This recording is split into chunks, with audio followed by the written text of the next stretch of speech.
world is changing fast. New technologies are impacting how we think about products, services, and the way we live our lives.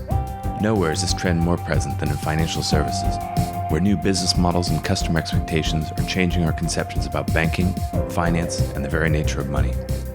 Welcome to Rebank, a visionary podcast about banking, fintech, and the future. The future of banking is here. Hello and welcome to Rebank. I'm your host, Will Beeson. Today we're joined by Mike Massaro. Mike is the CEO of Flywire, a Boston-based payments company. Flywire specializes in large volume international payments for education, healthcare, and travel. Flywire is backed by investors including Spark Capital, Fidelity's F Prime Fund, Bain Capital, Temasek, Accel, QED, and others.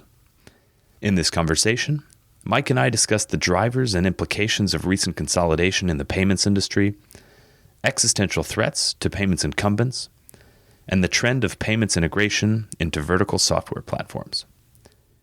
In addition to the insights we deliver through our podcast and newsletter, Rebank offers advisory services to fintechs, banks, and corporates. Drawing on our experience starting, running, and advising fintech businesses, and our vast network of the most impactful fintech entrepreneurs, investors, and innovators around the world, we help companies make sense of fintech, work through specific questions, and optimize proposition and strategy. For more information about our services, please visit bankingthefuture.com. Thank you very much for joining us today.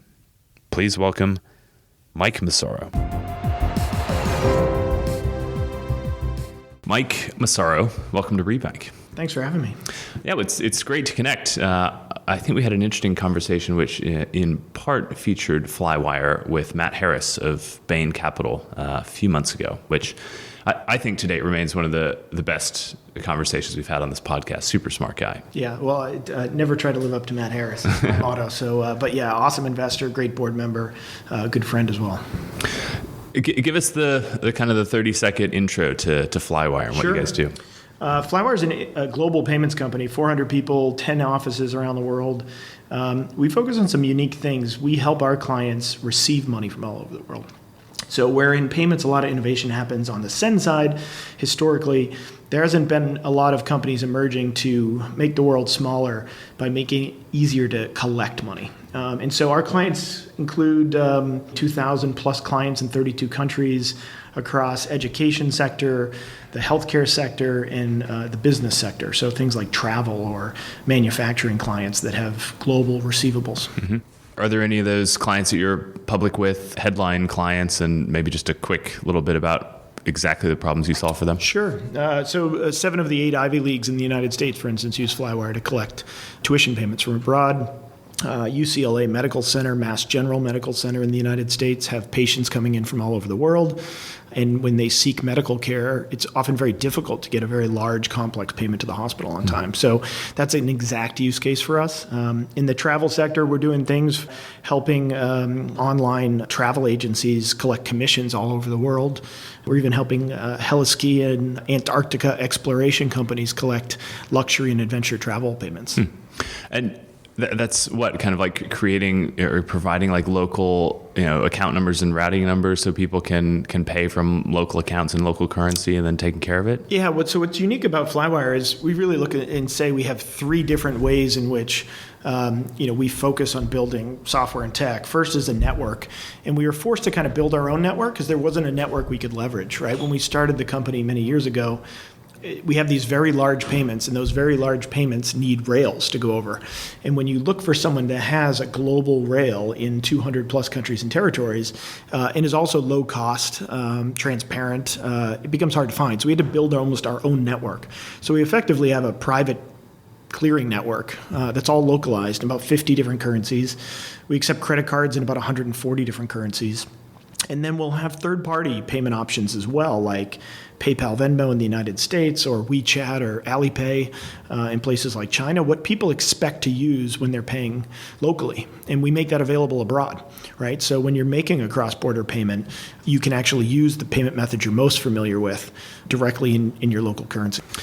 Not only Bain, but I think Temasek, even more recently, were inspired by your business model. They invested, what, $100 million last year? Yeah, almost last year to the day. I think we have one of the best investor groups in fintech. It sounds like it. We have Spark Capital, Fidelity's F Prime Venture Fund, and then Matt Harris and at Bain and Temasek. Well, look, one of the things I wanted to get into today, because I feel like you're the guy who may be able to help me think through some of these developments, is the recent consolidation that we've seen in the payments industry. So the FIS WorldPay deal, which I think actually just closed the other day, time of recording, Fiserv First Data. What do you make of those deals? Why is consolidation happening on such large scale right now? Yeah, I actually was just at one of their, I won't say which one, I was just at one of their offices this week. And I'll tell you, the rebranding, like overnight, like you come off the elevator, logos are swapped, people are using the right names. It's amazing, at the scale of merger acquisition that those things happen as seamlessly as they do.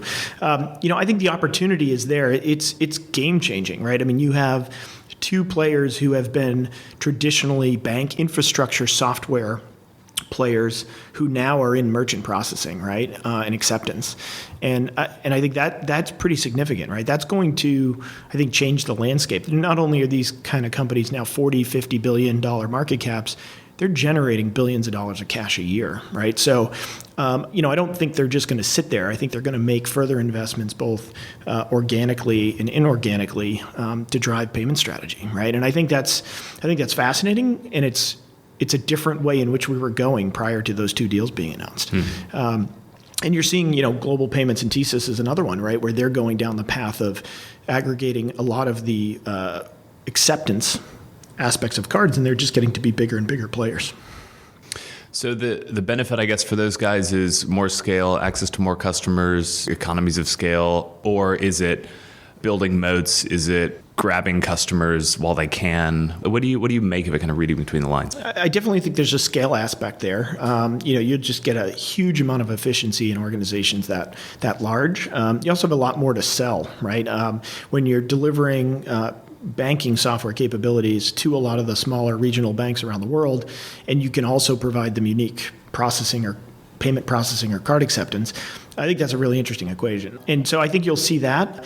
I also think it's about bringing different solutions or cross-selling or upselling those solutions in the right environment. People have different strategies. I mean, if you look at Global right now, they've made a lot of verticalized software acquisitions. And so there are some different flavors where people are going more into the software and how payments and software are being integrated. And I think that's something I think I'd watch out for, especially from FIS WorldPay and First Data Fiserv. So is this, in your view, good for the industry, good for users of payments? I don't know, through these cost savings is going to make payments cheaper for customers and businesses? Yeah, it's funny. I think sometimes all the work that we do to make payments easy and simple, they seem like they're ultimately more complex than ever. And I think there's a combination of factors there. I don't think that's all just the industry's doing, right? Globalization's causing that. The ability, the way IT and infrastructure is set up and the cloud is set up now, you can get to market so quickly, you can get global distribution so quickly. The way the smart devices are set up, you can get to consumers more quickly. So I think all those things have made things a bit more complicated as well. The regulatory environments, right? By going global and by having all these different entrants into the market, the regulators are underwater. They don't know how to regulate it, and they can't keep up with the pace of innovation. So I think the complexity has occurred for a whole bunch of reasons. I think consumers are using, when they're using payments in a seamless experience, it's awesome. I often joke, I got out of a taxi cab in New York and was almost chased by the cabbie because I thought it was an Uber, right? And I forgot to pay, right? So when you think about how payments are integrated into some of these experiences, they become an afterthought, but that's how it should be. And so the only way that a company like Uber got to that point was owning payments themselves and in putting a lot of investment. They probably have hundreds of engineers focused on payments. And that shouldn't have to be the case. And not everybody's Uber, right? And not everyone can make that type of investment. So I think that's where the infrastructure and the existing players have to innovate and just deliver more value to make it truly simple. And is it something that a recently merged Colossus can do by themselves? Is it, do they kind of own enough of the end-to-end flows to deliver everything, or do, I don't know, various providers need to work together to stitch the components together? It's kind of that classic debate, right? Which is the existing players, whether it's the banks, whether it's these kind of massive aggregated deals that have happened, whether it's the card schemes, they have the scale. It's often a question of can the elephant dance, and are they willing to disrupt, or do they like the status quo? And I think that's the fascinating part. If you look at that, I think that's the real question, because you have the disruptors, right? The disruptors have come along, whether challenger banks, it happened in lending, it's happening in cross-border, it's happening in payments, where people are disrupting existing business models. But they've yet to really disrupt the existing players, right? At the scale. They don't have the scale. The disruptors don't have the scale yet. Even companies like Flywire or TransferWise, they're still at not a massive scale where they can change a whole market or change payments at a huge level yet. That's going to take time. And so when you look at that, you got to wonder if if there will be an incumbent that gets bold enough to actually just change the way it works. And I think the card schemes, I think the banks, I think some of these deals, they could do it, but they have to be able to dance and actually execute and have a willingness to disrupt, which may mean they're offending a bunch of other people that they've had long-standing relationships for a long time. And I've yet to see anybody willing to do that. Are there obvious ways in your mind in which an incumbent like that could change the way it works? Is that just like lower pricing? Is that? Yeah, no, I'll give a good example. Look at a very public thing, Visa and MasterCard fighting over BankRail, right? They fought over Earthport here in the UK, and Visa ended up acquiring it. That was a move to get another set of rails for the card scheme, so they don't run all transactions just through card. And they wanted that banking rail. Now, anyone that doesn't think Visa or MasterCard could build their own banking network, they're Visa and MasterCard. Of course they could, but they're buying their way into that to help speed some of that up. But it's still a big question of how they're going to use that. The card network runs through the banks. The banks are critical to the movement of cards, the issuing of cards, the acceptance of cards. And if the banking network they're creating is going to go through that same banking relationship, and if it doesn't, it's going to start offending people. And I think that's the fascinating part. Even with the banks and SWIFT is another good example. Cross-border payments, wires. The banks have had ways to accept cross-border payments through SWIFT. Banks invested and SWIFT originated through banks, but it hasn't been efficient, and so no one's been willing to overly disrupt it. And I think that's the fascinating question. Do they have the stomach to potentially change the rules of the game? How do you think about the innovation that we've seen coming from kind of the fintech end of the spectrum? Maybe the answer is different for consumer versus business, but better pricing versus better functionality. What's more interesting? Where have you felt like there's been most progress? Where is there still scope for most continued work? Yeah, and maybe that shows how much work we have to do, because there's been so many improvements in all those areas, and yet there's so much more work to do still. You see something like Stripe come in, and from a tech perspective, is just amazing, simple, easy. If you're a business with a tech e-commerce-y focus trying to launch, and your CTO is making your decision to use a payment processor, you're probably going with a Stripe or an Adyen, right? Because they're just on the bleeding edge of tech. If you're a verticalized payment company, you're looking for coverage, you're looking for good economics, you're looking for something that's compliant from a regulatory perspective to implement. If you're a consumer, I think you're looking for choice. I think you're looking for ultimately simplicity. And I think anybody that's entered the market or been disrupting, again, I don't think they're disrupting the players yet. They're disrupting the poor experiences. Whether you go back to lending, banks are still lending, and they're lending way more than any alternative lenders, or even all the alternative lenders combined. What the alternative lenders did is they pushed the banks to innovate more. How do you get the lending process simpler? How do you provide other options, more competition? They didn't take over lending, but they disrupted and they sped up the innovation that was happening in there. And I think that's a good thing, right? And I think companies like Flywire or TransferWise or others, they can't exist without banks, but they're changing the poor experience that existed about using cross-border through the legacy banking network. And I think that's good for the consumer, and I think cost and value are part of that equation, and convenience, right? The consumer wants transparency. They don't want to be taken for a ride. They want to understand where they're being charged. They want something that's convenient, that's delivering value. And I think consumers, depending on the segments, will pay up for that. So they understand the value of delivering, the value they get in the fact that services cost. And I think even the card schemes, I think they may get a little bit of a bad rap. They've built an amazing network. The fact that you can use a little piece of plastic nearly anywhere in the world, and it works 99.999% of the time, it is flawless. That's pretty impressive. And so that network, I think, deserves respect. At the same time, I don't think it's going to be the only way to move money or to make payments around the world in 5 or 10 years. Well, to that point, maybe, are there meaningful existential threats on the horizon? I don't know if it's some combination of what Apple Pay could become, if Apple really tries to compete with card networks, for instance, bank issued stable coins, the likes of a TransferWise, Flywire type model, yeah, and or open banking / bank to bank payments. Are these potentially meaningful, like existential risks? I think they can be. At the same time, I think if you're realistic, and you look at parallels, I oftentimes look at things like digital music, where we are today, and you could go back almost 20, 22, 25 years now, and that evolution has taken 25 years. And so I think you're getting to a point where, and you look at crypto, look at blockchain, right? And if you were 5 or 6 years ago, the world should have all changed by now. The way people were talking and the amount of invested capital that companies got. And yet at the same time, we're pretty far away from that type of technology, I think, impacting payments. It's shifted into more of an investment vehicle kind of question. And so I don't think people are dismissing it. I think it just takes a long time. And especially at the scale of money globally, it's everywhere. It impacts everyone's life in every country. And all these individual systems in these separate countries and regulatory environments, they're all having to interact in a global world now. Like, what business doesn't have customers or suppliers in a different country? It's a global world, and that I think is exacerbating the challenge. So can something come in and change the world? I think it can, but I think it either has to be something that's just widely adopted rapidly, and maybe something like Facebook, Libra could do it because of their scale, but at the same time, the incumbents are the ones that actually could do it overnight, but they don't have, as we talked about earlier, I don't think they have the stomach to do it, to disrupt the status quo that rapidly.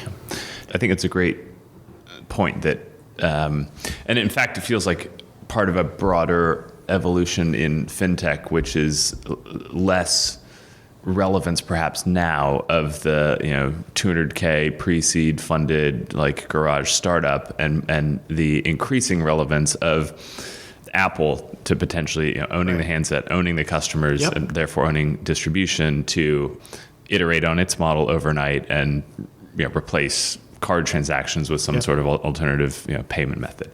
The likes of some of the others that you've mentioned who already have Facebook, right, and Libra, they've already got the reach. So what can they be doing to genuinely challenge? Do you expect those types of players to make meaningful moves? Yeah, I mean, I don't think you can write off someone like Apple. I mean, what they've done in media and tech, in the ecosystems they've built around that platform is amazing. At the same time, they've oftentimes figured out ways to work with the industries, whether it was media, whether it was Apple Pay originally, whether it's the Apple Card that's being released. It somewhat fits the model. Even fitness bands and the work they do with Nike and others, right? Like, disrupting the industry hasn't, outside of the handset and the tech and the phone and the device, when it comes to other industries that are not core, they typically innovate or push innovation and drive people with the business model and the scale, which I think leads to progress, but it hasn't yet led to complete transformation. And I think that's because they're probably playing the 100-year game, and eventually that's how it will go, and they'll be there. But you're still, every time you add a payment vehicle via Apple Pay, it still goes and checks with the issuing bank. They have the ability to just cut the whole process out but they've yet to do it. They didn't do it with music. They didn't do it, they didn't buy Napster 25 years ago and say music's free everywhere. They actually had a lot of pushback from media companies saying, we don't think we should be selling on a per song basis. And they forced it. And those companies are making probably more money than they've ever made now because of them pushing it. But they haven't truly killed an industry or changed it. And I think that's the question of do you really go for disruption at that scale? Can you go for disruption at that scale? Do you have the stomach to do it and the risk to take it? Or, if you're that large, do you just kind of win the battle over 10 or 20 years? What about bank-to-bank payments, especially with open banking in the UK and Europe and Australia, and I think soon Brazil and other countries? That seems like a huge step forward in terms of the way that consumer and potentially business payments work as well, in ways that would effectively cut out card networks. Yep. Yeah, and I think on certain transaction sizes, for sure, I think consumers want choice. They want convenience. And I think they're even showing their willingness to pay for value. I mean, the United States, as an example, this shared product rolled out across all the banks called Zelle. And it was oftentimes painful and hard for the users to make payments between different types of banks, right? If I was trying to pay a family member, for instance, bank to bank, and they were in a different bank, it was challenging. Now it's easier. And what I'll tell you is they also have different pricing tiers. So here's a simple bank payment, and I can actually choose whether I want to pay $0 on making that payment, and it'll take a few days, whether I want to pay $3, $5, or even $10 to overnight that payment. Which is all artificial pricing, right? Right, 100%. And yet, as a user, I got to tell you, over the last 18 months, I've probably used 3 of the different options because why I need to send that money or the urgency I want behind it is different. And I think that's a lesson, that there is a value equation out there. I really honestly don't believe it's a race to zero. If you're providing value, you can charge for that value. But it's when that isn't transparent, it's when that isn't clear, it's when choice is not given and things are forced that the consumer has a bad experience. And I think that's a huge lesson. And I think when you look at bank-to-bank payments, I think that's hopefully some of the innovation that will happen, because by giving that choice to the consumer, I think gives the opportunities for the banks to make those investments. And I do think at certain transaction sizes, and depending on how it comes into e-commerce, how it's truly integrated into e-commerce and point of sale, that will be the hard part, because those are 2 areas in which the existing players control a lot. And that's where I wonder where it will break down, right? Where are the processors come in and say, hey, I'm making X% if it's a card payment. How do I make similar to X if it's a bank payment? And I think if those incumbents can kind of block the innovation of that, it's up to disruptors to come through. I mean, I feel like we've already started to hear that from incumbent processors. Okay, well, this is for to ensure the security for fraud purposes for such. Well, actually, the whole point of open banking and OAuth connectivity is that it cuts that out, right, and it's all instantaneous. There's no credit risk. There's no float considerations. There's nothing, right? Yep. But it's actively starting that messaging machine around for sure how we need to charge a percent to process. And I think that's why you'll see progress. If you look at what we do or what vertical software can do, they can actually, when it's linked with payments, I think you can cut through some of that. So, for instance, we're connected to the bill payment systems in Canada. We allow people to do online banking in the United States, direct bank payments, or in many of the European countries. Where there's a good open banking standard, or there is a way to aggregate banking, pay for my bank kind of solutions, we integrate those in. And because we control the network effectively, right, we've built an aggregated network across the card schemes and the processors and the various banks around the world. That allows us to control the end-to-end economics and the value. And I think that allows us to innovate and not get blocked if we're trying to do that everywhere for every market or for all of e-commerce. But we pick education, we pick healthcare, we pick travel. And within those markets, I think you can innovate and you can control it if you pair it with software, because the software provides a bit of a barrier from the banks and the existing providers. They don't have it, so they can't compete there. So they're kind of going to be behind the scenes just naturally. And I think that's the interesting part. And you're seeing companies like Toast is a company in the United States who focuses on bars, Boston-based as well, bars and restaurants. And they're not just going after the pay your bill at the table.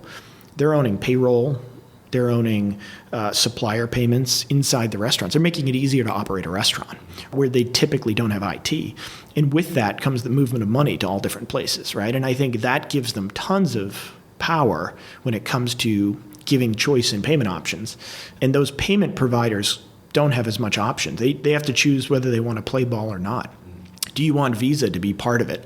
And that's similar to what Flywire does, right? Is by using the software, we've created a marketplace. And if someone wants to get into that marketplace, they've got to play ball, right? Or they're not in the marketplace. They're not a payment method there.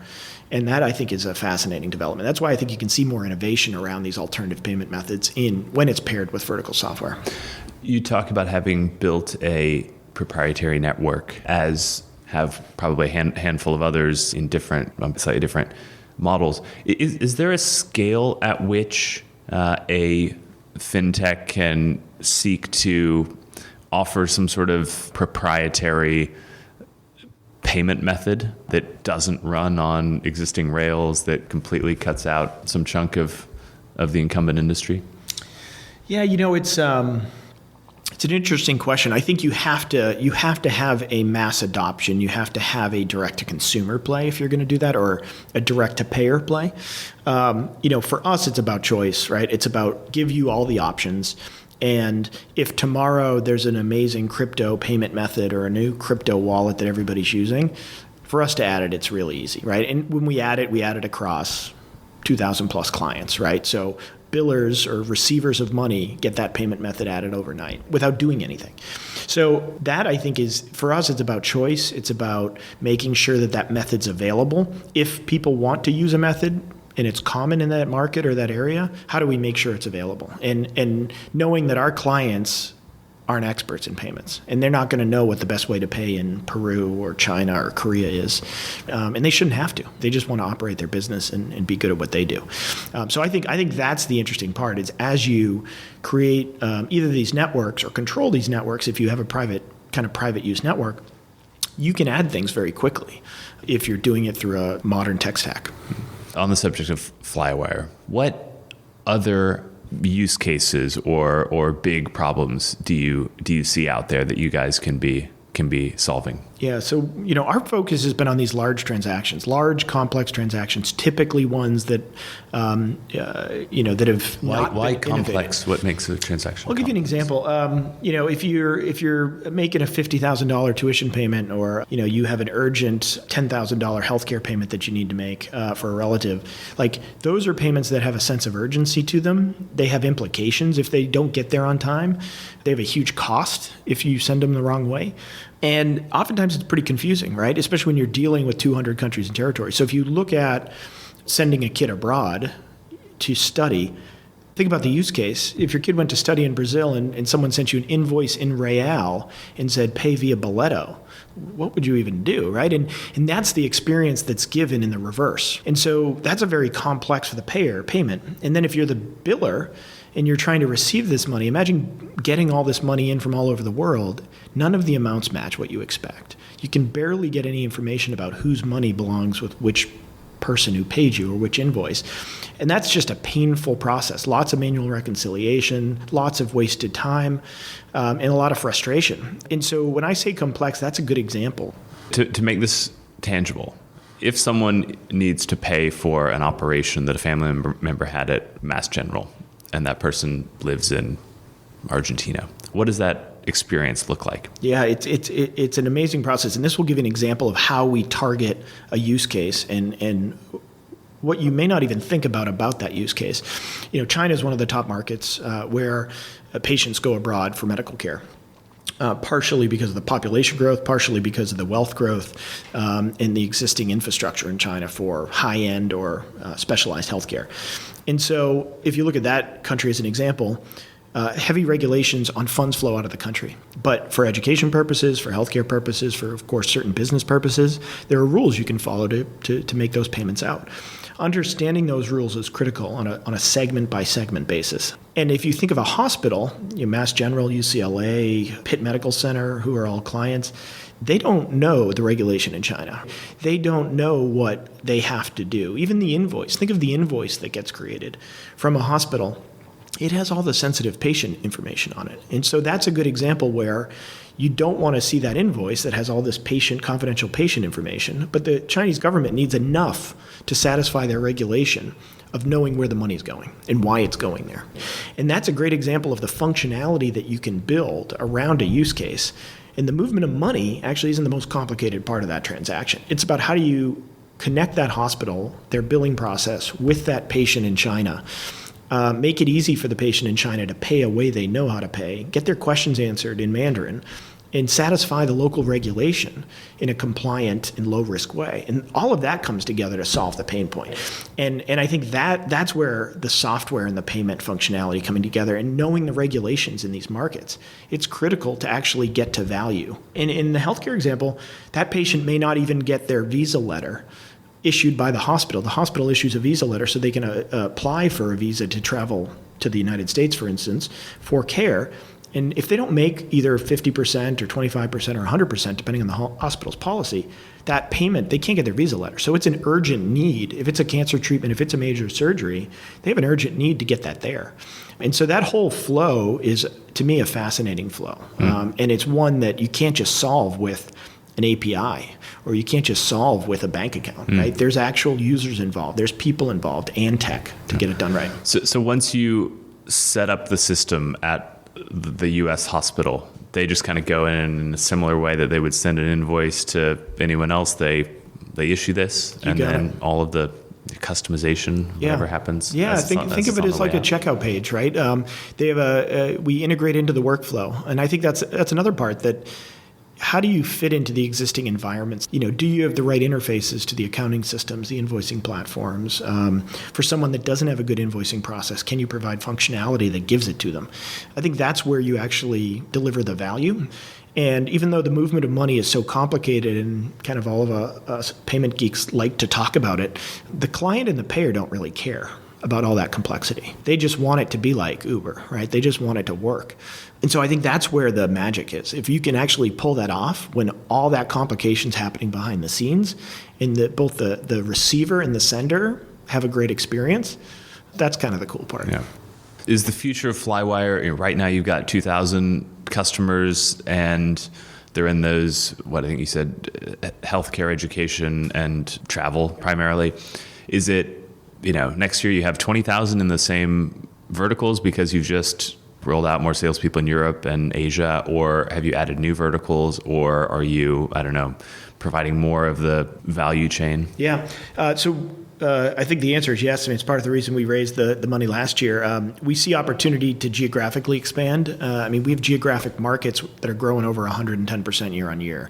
And so we're doubling down and making those go even faster. You're seeing us go into new verticals, but carefully. I'm a big believer in product market fit, understanding the use case, and having focus when it comes to that execution. I think it looks really easy. Business payments is classic, right? Look at all the companies talking about solving business payments, and look at how many have actually been successful. And that's because oftentimes they go in with such a broad brush. They want to build something that's going to work for everybody. And our approach has been, we're going to be the best at education payments. We're going to be then the best at healthcare payments. We're going to be the best at travel payments. And we understand that market. And the teams that we go to market with and the product that we have that goes to market with, it may leverage the same payment tech and the same payment platform, but it's customized for that vertical. It's targeting that use case and the problems that happen in those industries. And so I think the go-to-market and the product is really critical. So geographic expansion for sure. You will see us be opportunistic in new verticals. And I won't say you won't see one or two new ones pop up, but we're pretty good at being focused in how we execute. And then, the third is upselling new capabilities. We were only doing cross-border 2 years ago, and our clients came to us and said, why don't you just do all our domestic or localized payments as well? Why are we using another company to do that? And it was something we hadn't really thought about, right? We grew up solving this cross-border use case. But we now have clients where we'll process $500 million a year for that one client, both domestically and cross-border. So I think, those are the three investment areas: the geographic expansion, being able to provide additional products and capabilities, and then looking opportunistically at new verticals that fit our model. Large transactions, complicated flows, typically global. You referenced earlier vertical software-powered propositions. And one of the things that Matt talked about when we connected was the evolution of, I'm sure there's a very specific term for these, but basically platforms that support specific genres of businesses. And I think MindBody was maybe one that he referenced for yoga studios and fitness classes and whatever. And it basically just has class scheduling and sign up and also does the payments piece. And the concept of payments less being what maybe Stripe is, which is one API that anyone can access and then kind of tailor to their own needs, versus something that's built into this platform that's kind of SaaS based. You just kind of sign up as you're opening your yoga studio and you're off and running. How do you think about that trend? Is that something you expect people to see more of? Or I don't know, is there going to be like a SaaS based hospital ops platform that's kind of Flywire built in? Yeah, I think it has to keep going, because I think the horizontal play, and you've seen, I think, a lot of the legacy tech card processors struggle with this, right? Which is, if you try and go everywhere and be everything to everybody, it kind of becomes a commodity. You kind of lose your way, and then you have to go to scale and say, okay, we're just going to be everywhere and we'll have a bunch of stuff and then we'll have a bunch of partnerships. And I think why the vertical software in payments has worked so well is because you're adding value, like whether it's a MindBody, or I just heard of another one that does it for chiropractors and non-traditional kind of medical or medical related things. And those providers, those businesses would love a product that makes their business easier. And if you provide that, and by the way, you're processing all their payments too, that's a huge hook. Their ability to run their business depends on your software. And you make it easier because they don't have to worry about that payment stuff. And so I think that's the fascinating part. The other benefit is that you get to aggregate, like Flywire does or MindBody does. You get to aggregate the payment volume across clients. It's one of the things that we see in the travel space. We have adventure, luxury travel, we have heli-skiing companies. They're not big enough to negotiate a better rate with Stripe or a traditional card processor. They're going to get the base rate. And yet when you're working with Flywire and all the payments are going through, we use all our clients' volume to aggregate that volume to get better economics. And I think that's a fascinating part too, is that by being part of one of those systems, you almost benefit and share by the network effect of how much volume is flowing through all their clients, not just your business. Yeah. And I think those are two reasons why it's being successful. And I guess you're also, back to this point of price compression, in offering a much richer service. You're potentially looking at new ways of bundling pricing, and you're not charging X% per transaction. Maybe you're charging a SaaS monthly fee that has X number of transactions included, and I think you can potentially capture margin in interesting new ways. Yeah, I think that's exactly right. And I think again, it's that there are new ways to monetize, and at the same time, it's around value creation for the client. And I think that's the part that makes me proud when I look at the company and the clients we have. You don't hear them talk about our payment network. I often joke it's like an iceberg, right? Where all this work we've done around payments and the tech and the payment platform that controls that network, we love that and we talk about it all the time. And there's a ton of value in that, enterprise value, company value. And yet the customer sees the software and they see how it saves them time and effort and makes it easy for their payers, makes it easy for their staff. And that's where they see the value. And so it's kind of unusual, right? Because everything that's below the water is actually the really hard stuff and the really complicated thing. And yet the customer sees the benefit of the software, which is how they visualize it. Yeah. Mike, I feel like we could continue this conversation all day. You're clearly a deep expert in all things payments. Congrats with all the progress you've made so far with Flywire, and all the best going forward. Appreciate it. Super compelling. Thanks concept. for having me. Yeah. Mike Massaro, thank you very much for joining us today. Thanks for tuning into Rebank. If you like today's show, reach out. Follow us on Twitter at Rebank Podcast and join the conversation. For more on banking, fintech, and the future, check out our regular content at www.bankingthefuture.com.